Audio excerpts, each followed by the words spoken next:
Hi guys, I'm Aussie Expat. I'm going to be covering why you should buy a dash cam today, and a simple dash cam, not one with a rear facing camera. You should buy it today and use it today after the intro.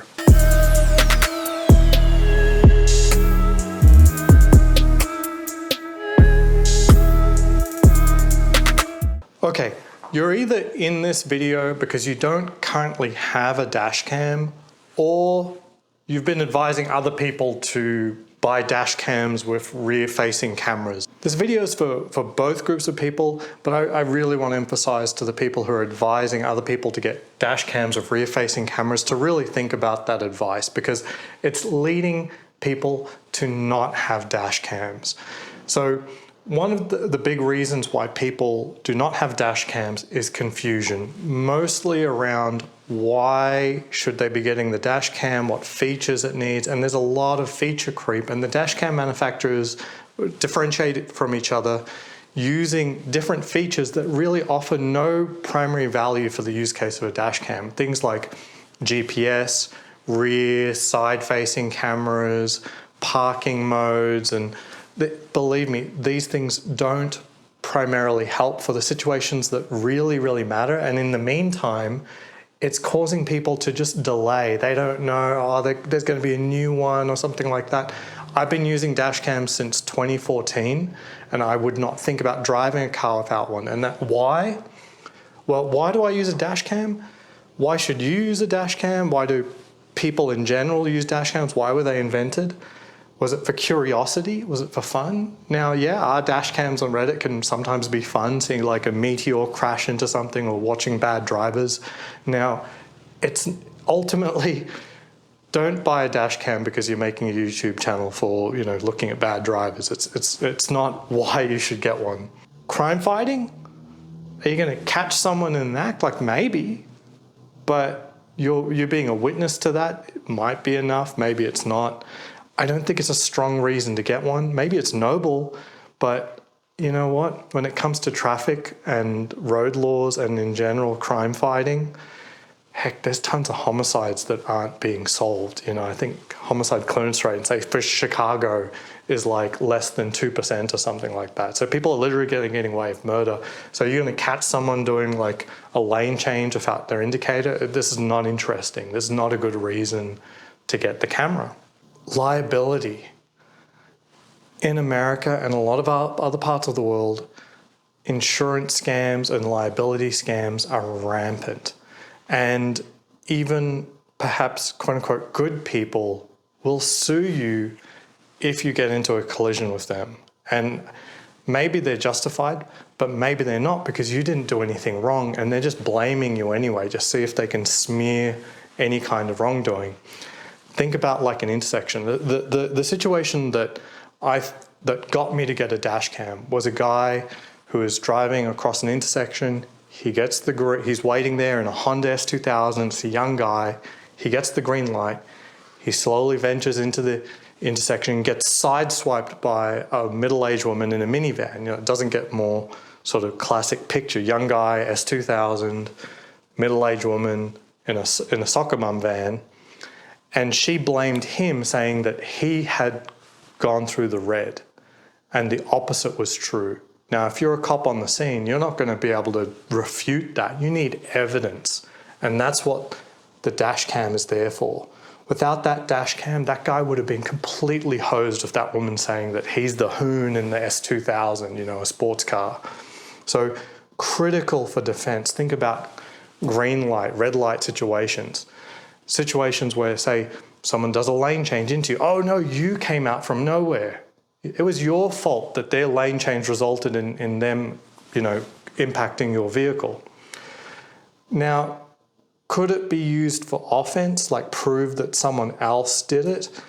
It can be, and I think that's a legitimate way to look at it, but I think more about losses than anything, and I don't really think about going out to sue someone.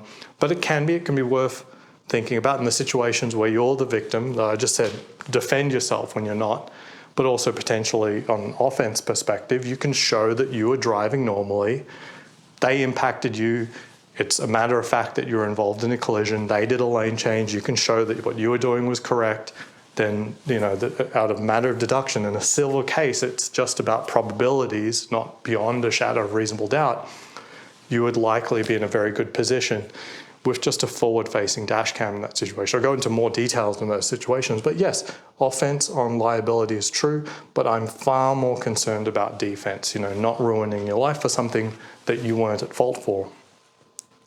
Identification, I've heard this one before, and now while you may get number plates, those are far from being like 100% as being like, it may be an expired plate, maybe wrong plate, there might be a stolen car.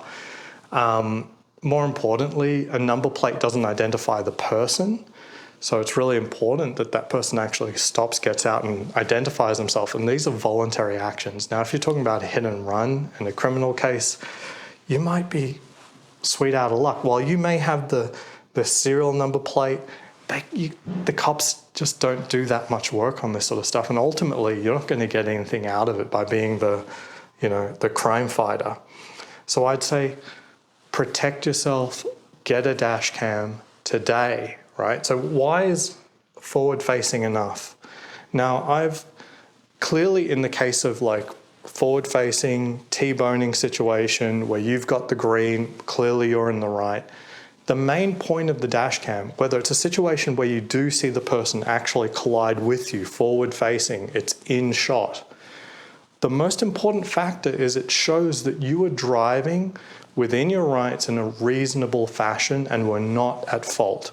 So whether the collision was coming from a side swipe, in front of you, behind you, it doesn't matter that the collision is not on camera. What it's there to show is that you were not the cause. It wasn't your driving that caused the collision, that you are not going to be the victim of frivolous lawsuits. And so that's why forward-facing is enough. Now, in the case of a rear strike and the rear camera catches the person, right, doing the rear strike, what does it net you? If they did a hit and run, that footage is useless. Just proves they did a hit and run. You may capture the number plate on as they go past, and you'll have it anyway on the forward camera, but it doesn't really matter anyway because you can't charge a car with a crime. So whether you've caught the number plate in the rear or the front, you still can't do it. And if you could say you can see the person in the car, it's like a lot of these dash cams can barely see number plates, honestly. Now, Lions Tech Tips has some videos, and it's not perfect. And this really gets back into sort of like the crime fighting thing. Like, are the cops going to be able to catch up with that person and see that the driver is actually that person? Maybe, maybe not. I wouldn't bank on it. But at very least, they're not going to be coming back and suing you. If they hit and run, they're not coming back and suing you and taking you for the rest of your money and all of your earnings, right?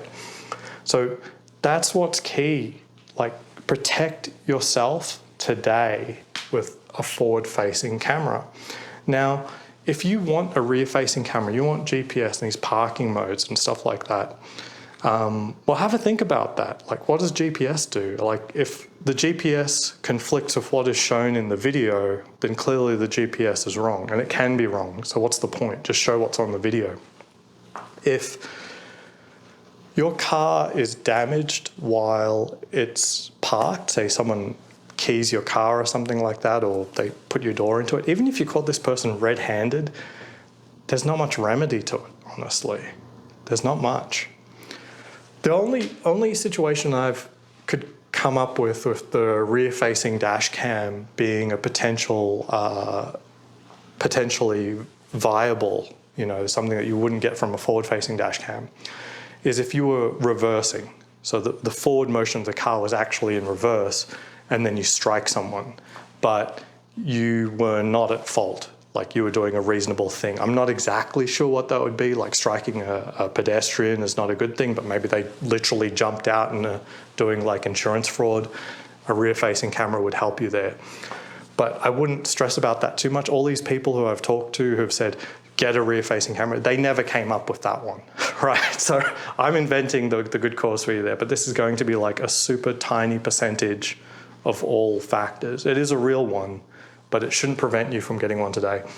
And The first one you should buy today is potentially a dash cam that is as simple as possible, but maybe just on a suction cup. Don't worry about insulation, just suction cup it to your windscreen, because if you ever upgrade, you can put that dash cam in what I call a travel kit. And I did this, I've always done this, and I think when you travel and you get in a rental car, you want the same protections, you know, because you're going to be in a less familiar city, less familiar law enforcement.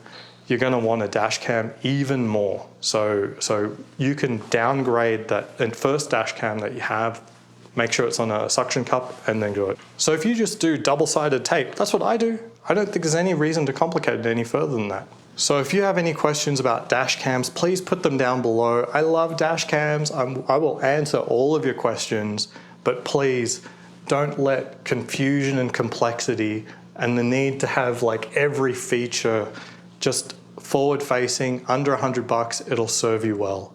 Until next time, see you around.